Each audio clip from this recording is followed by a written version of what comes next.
This is the Cold Steel Dragonfly Wakizashi. The blade steel on this, 1050 high carbon steel. The blade length, 22 inches. The weight, 2 pounds.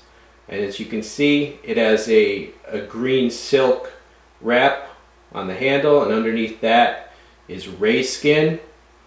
The Tsuba, black, and it is iron. This is the sword in the saya, the Japanese scabbard that it comes in. It is a hardwood saya with a black lacquer coating, fairly standard. And you see the green silk here matches the wrap on the handle.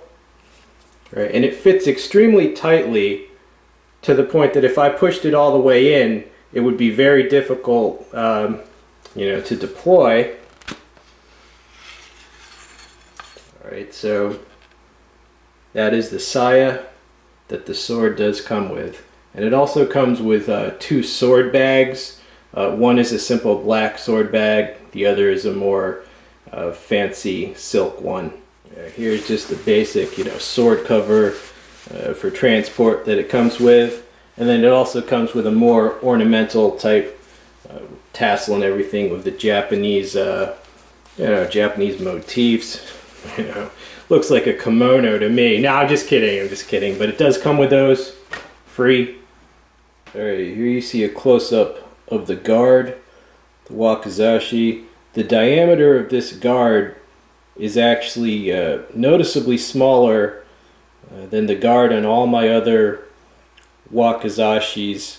I'm not sure the reason for that, might just be stylistic, but I would prefer if this guard was more of a standard size. Now here you see a close-up of the handle of the sword. It is 9.3 inches by my measurement, so you can use two-handed grip with this. There were some significant problems with the quality control of this handle. First of all, this component right here is loose. It arrived that way right out of the box. That's not from use, although I did cut test with it. That component is loose, but a bigger problem, this piece right here easily comes off. You see that? And again, it was like that right out of the box. After only 10 to 20 minutes of cutting practice, it started to come off. And as it does come off, you see it pulls the wrap. It pulls the wrap right down with it. This green silk wrap is just not done correctly. It's not tight enough. It easily starts to slide down in just regular use. You see that? Just starts to slide down. In all the Japanese type swords I've owned so far, I've never had any where the wrap came down just so easily. So yes, it is a real shame, the quality control issues with this handle. I'm very tempted to just take this wrap off altogether, take this part off, and simply replace it with a thin leather wrap that you more find on a Western type sword. Now as far as the blade, completely different story.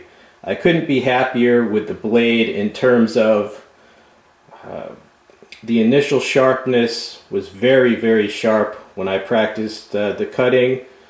Completely, definitely A+ for the sharpness of this blade. You see the Kasaki, the tip. They call this the iris leaf tip pattern shape. And I was also very happy with that design. Extreme cutting and print penetration ability with that shape of tip. Now notice there are not one but 2 fullers. They are partial fullers. If you don't know what a fuller is, it's simply a groove. There's a groove there, and then a slightly longer groove there. And as I said, they are partial. It terminates right there, and then the shorter one terminates there. All right, and this part right here is a false edge. All right. Now the purpose of that false edge, aside from just looks, is to lighten the blade. Right, so that unique design with two partial fullers and then that false edge. I like that design. I feel it looks good and it's functional. Like I said, it's a 2-pound blade. It's a nice heft for a short blade, but it's not overly heavy, so it's still an extremely fast and maneuverable blade as well, which is generally what I want from a wakizashi design.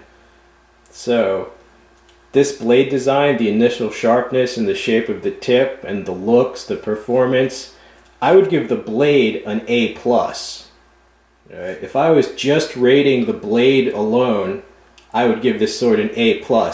Unfortunately, because of the handle, you know, average or a little above average. If you want something just as a cutter, it's great. I hope this has provided some good information for you. Stay tuned for many more videos. I'm out.